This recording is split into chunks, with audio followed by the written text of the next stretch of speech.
Hello. In this video we're going to be looking at upgrading the memory in our QNAP rack mount NAS. We're going to be using a 4-bay TS464EU, but the process should be similar for other models of unit. To begin, we're going to start by logging into the unit's web-based control panel. You do that by logging in through any standard web browser. If you don't know the IP address for your unit, you can configure this through the QFinder Pro utility, which is a free download from QNAP's Essentials website. On their site, you'll find versions for Windows, Mac, Linux, as well as a tutorial for setting it up. From within the web interface, you'll click on Control Panel. This is where you can configure things like the drive array and shared folders. We're going to be looking at this information at the top, where it shows the unit has 8 gigabytes of memory. We already know it's expandable up to a maximum of 16 gigabytes, so we're going to shut the unit down, disconnect it from power, and open it up to access the memory modules.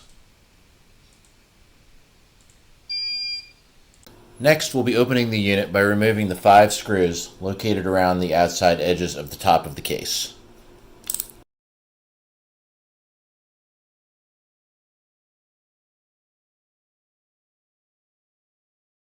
With the case open, we can see the memory slots on the motherboard. Also visible are the 2 M2 cards which are being used for cache in this particular unit. Down across the front are the 4 hard drives. While we have the case open, this is usually a good time to blow out any dust with some compressed air. This particular unit already has one 8 gigabyte memory module installed. We're going to be upgrading it to 16 gigabytes by adding an additional identical second module. We're using DDR4 2666, but always make sure to select a compatible stick for your particular unit.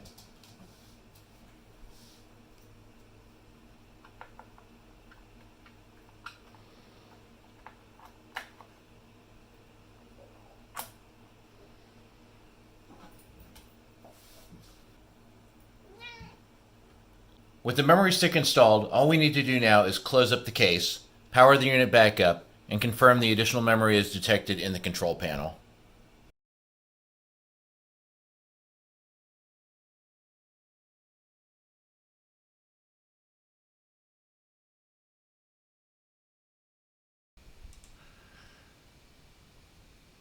With the system powered back up, we can see that it's now showing the full 16 gigabytes of installed memory.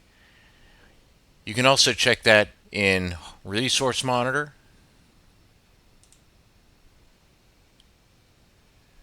which will show you the amount of memory installed as well as the amount used and the processes that are using the memory.